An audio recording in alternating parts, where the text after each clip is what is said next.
सामाजिक कार्यकर्ता अविनाश जाधव ने दलित बस्ती विकास निधि में कथित भ्रष्टाचार के विरोध में बड़ा ऐलान किया है।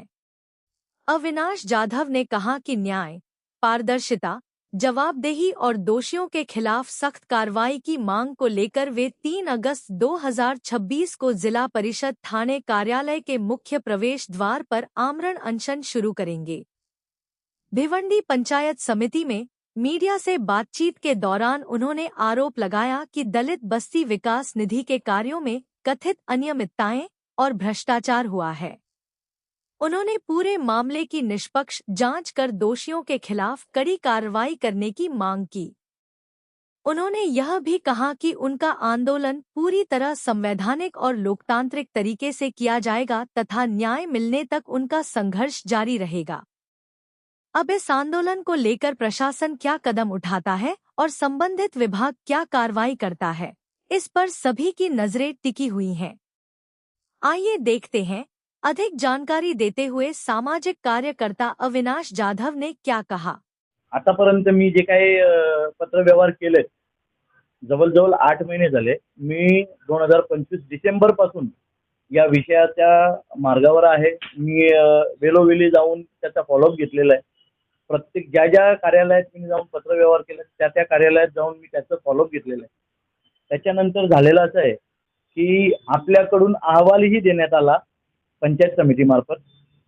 तो अहवाल जिल्हा परिषद कार्यालयाकडे पोहोचवण्यात आला। जिल्हा परिषद अधिकारी वर्ग त्याच्याकडे कोणत्याही प्रकारचं लक्ष देत नाही। आम्हाला फक्त आश्वासन दिलं जातंय की आम्ही कार्यवाही करू, आम्ही कार्यवाही करतोय, आम्ही पत्रव्यवहार केलेत, पण मला तरी आतापर्यंत असं काय कोणत्याही प्रकारचं चिन्ह दिसलं नाही।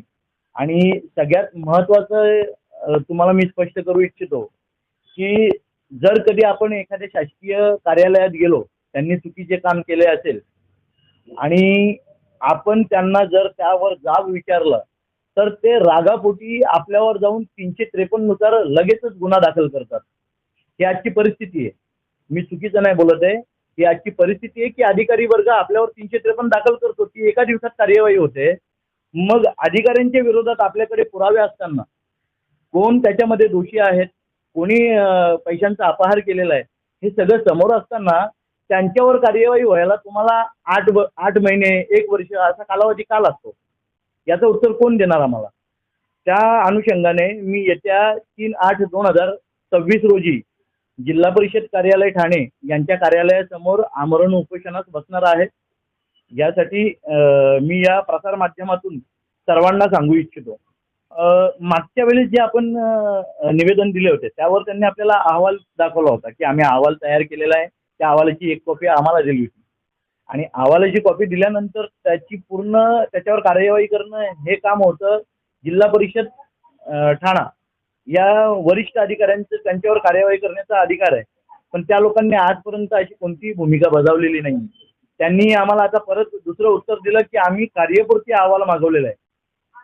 त्या विषयाला आज महिना झालेला आहे। आम्ही भेट देऊन आलेलो होतो सीओ सरांना, तर सीओ सर आम्हाला बोलले होते की मी स्वतः कार्यवाही करणार आहे, मी स्वतः त्याच्याकडे लक्ष देणार आहे। आज 1 महिना झाला, त्यांच्याकडूनही कोणतीही कारवाई करण्यात आलेली नाही। म्हणजे हे फक्त अधिकारी वर्गांना वाचवण्यासाठी चाललेला खेळ आहे। हे आम्हाला केलवण्याचं काम करतात, फिरवण्याचं काम करतात। म्हणून मी माझं उपोषण यावेळेस 100% करणार। जोपर्यंत न्याय मिळत नाही तोपर्यंत मी उपोषण करणार। मागण्या सगळ्या पूर्ण झाल्या पाहिजेत। मी ज्या मागण्या माझ्या उपोषण पत्रामध्ये दिलेल्या आहेत त्या मागण्या पूर्ण कराव्यात। मी माझं उपोषण मागे घेणार। काय मागणी आहे? त्याच्यामध्ये ज्या दलित वस्तीच्या पैशांचा अपहार झाला त्या पैशांची पूर्ण वसुली त्या अधिकारी वर्गांच्या पगारातून करण्यात यावी आणि त्यांनी अपहार केला म्हणून त्यांच्यावर अॅट्रॉसिटी ऍक्ट नुसार, कारण त्यांनी दलित वस्तीला वंचित ठेवलेलं, दलित वस्तीला कोणत्याही प्रकारच्या विश्वासात न घेता हे काम एका वैयक्तिक व्यक्तीच्या सातबाऱ्याच्या जागेत केलेले, म्हणून त्यांच्यावर अॅट्रॉसिटी ऍक्ट नुसार गुन्हा दाखल करण्यात यावा। MRTP ऍक्ट नुसार ते जे बसवलेले शासनाच्या पैशातून बसवलेले जे पेवर ब्लॉक आहेत ते तिथून काढून घेण्यात यावे। आणि आणखी अशा बऱ्याच मागण्या आहेत। त्या मागण्या मी माझ्या उपोषणाच्या पत्रामध्ये दिलेल्या आहेत।